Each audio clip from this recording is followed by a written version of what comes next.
Sujan Chinoy, I want to come to you first, sir. Given the fact that China is staying away, are you confident that the negotiators feeling that there will be a joint communique at the end is optimism based on solid reason? Or do you feel that given the obstructionist role China and Russia have played in every ministerial since the beginning of India's presidency, people should be realistic and just dial down expectations? Well, thank you, Rahul, for having me on your show.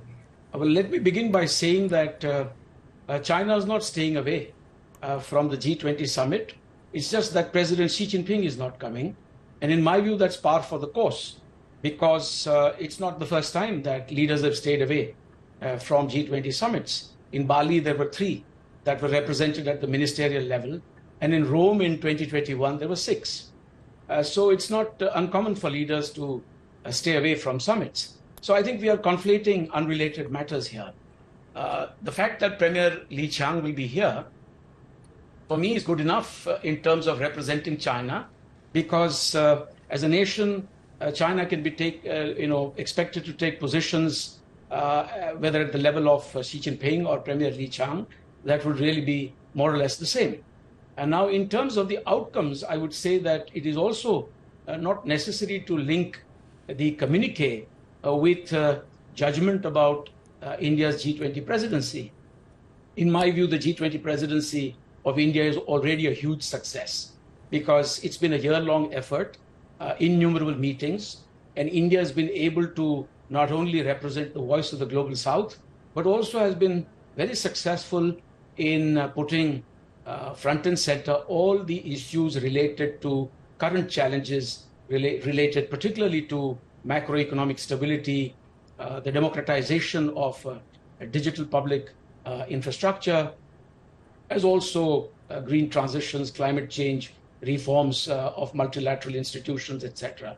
So we have spoken out on behalf of all the peoples of the world, especially on behalf of 1.4 billion people in India. And I'm quite hopeful that there will be an outcome statement. The G20 is a dream team, in my view. It's certainly not the UN Security Council. There are no privileged veto powers here or exceptionalism. But in a group that to me seems like a dream team, it's obvious that there can be what you call near consensus, if not 100% consensus. And so it's possible to draw issues out a little further, discuss them, and also accommodate to some extent differing views. So Pramit Chaudhuri heads the India practice at the Eurasia Group. Sujan Chinoy sounding optimistic that there will be near consensus and that China and Russia, despite the absence of their heads of government, won't necessarily play an obstructionist role, that there will be tangible outcomes. The counter theory, though, is that given the fact that they stayed away from the ASEAN summit and given the fact that they're staying away from G20, this basically suggests that the G20's role as the preeminent global body for decision-making on economics itself, from here on, may be under question. Yes, I agree. I think the G20 in many ways, it was a product of the global financial crisis, 2008, 2009. There was a strong consensus on the need for a new multilateral economic body to handle these type of crises, in particular the lack of China and other emerging economies like India inside the G7 format, which until then had taken that position. Now, if you look at the G20, it has struggled, however, to accomplish very much since then, after the original Pittsburgh summit. And now geopolitics, the new shifts in geopolitics in the international system, are making it even more difficult for it to function sensibly. It's a large organization, 20 countries. In theory, yes, they have some common economic agenda, but between the US versus China, China versus India, even, for example, in multilateral development bank reforms, it's been the Europeans who have been almost as difficult as China in trying about moving forward. So the divisions now within the G20, and the Ukraine war obviously has been the most obvious public example of this, is making it increasingly difficult. The politics of the world, if you wish, is infecting the ability of the G20 to work on economic issues. So what we will see, and I derailing think economics. Okay, go on, conclude what you're Dr. saying. Chinoy mentioned, we'll see a fragmentation of the G20 after each summit, a coalition of the willing on one element of what's been agreed, even if all 20 countries are part of it, maybe a G14, a G8, and so on. Andrew Lewing, sitting where you are in Beijing, can you share your sense of why Xi Jinping, the Chinese president, has decided not to come to India's G20? He went to Johannesburg for BRICS soon after, so it can't be his personal health. There are questions about whether this is to do with the health of the Chinese economy. Nikkei in Japan had a story about how this could possibly be to do with Chinese elders in the CCP pulling Xi Jinping up because they didn't think he was handling the economy and China well. Well, that's not confirmed by China, but that story came out in Japan and is being widely tracked in India. So what do you think explains the absence of the Chinese president? Well, first of all, China is not boycotting the G20 or trying to snub India. China is sending its prime minister over.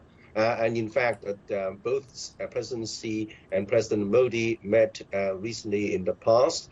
And I think that this staying away at the moment is because of the biggest elephant in the room, which is the major, anything short of war, a conflict between the United States and China. The United States is almost at war with China now, be it technology, the South China Sea, ideology, and then allying with its Western friends and trying to derail China's trajectory, let alone security of President Xi's person. Because don't forget that even though India is not 100% allied with the United States, but neither is India a good friend of China. So sending in the Prime Minister represents the best kind of option, a very calibrated approach. But it doesn't mean that China is not valuing the G20, because China is now, of course... but there is a change in stance. So far, China was wanting to project, President Xi himself wanting to project the image of somebody who wanted to be a leader on the global stage, wanted to lead global multilateral fora, and he's attended every G20 except the one in Italy where, because of China's COVID lockdowns, he participated virtually. So this is a first. It's not common practice in the way that you're making it seem. It's a thought-out decision. Nothing happens by happenstance in China. This has been thought through. The question is why? You're saying it's more to do with the rancor with the United States than to do with the current economic and military deadlock with India? Well, I think the biggest problem highlighted, of course, is the world is changing fast. It's no longer a U.S. hegemonic kind of order, but it's lending itself to more multipolar kind of approach to global problems. And China, of course, has seen its influence growing. G20 is not everything, even though it's a very important platform. But look at the recent the BRICS summit.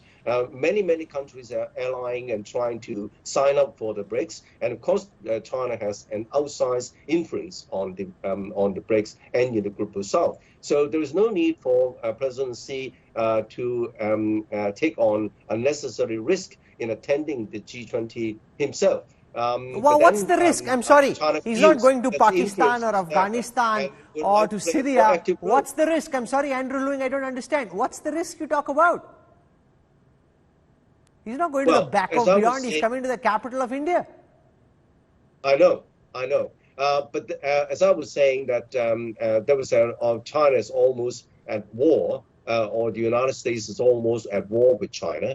And I think that sending in the Prime Minister is a very good compromise. I think that apart from the fact that, of course, China has got a lot of internal issues to attend to, but it doesn't mean, as I was saying, that President Xi is trying to... So you're saying part of it is to do with the economic distress in China, the fact that Country Garden, the real estate company, almost went bankrupt on the back of what happened with Evergrande, youth unemployment at 21%. After that, the data goes black. So all these signals of economic distress are part of the reason that Xi needs to stay home and try and fix the mess in the Chinese economy? Well, it is a combination of many factors. It's not just one single factor. I think the present decision of not attending the G20 in person is very carefully considered, calculated approach. On the one hand, it preserves China's influence in the G20, because don't forget, a great deal of the global South have China as the center of gravity, as well, as far as on the economic front. And as I said, as exemplified by the recent BRICS summit, China still have a great deal of influence. This kind of influence is unlikely to be changed by his absence, personal absence, in the G20, while he's represented by his prime minister.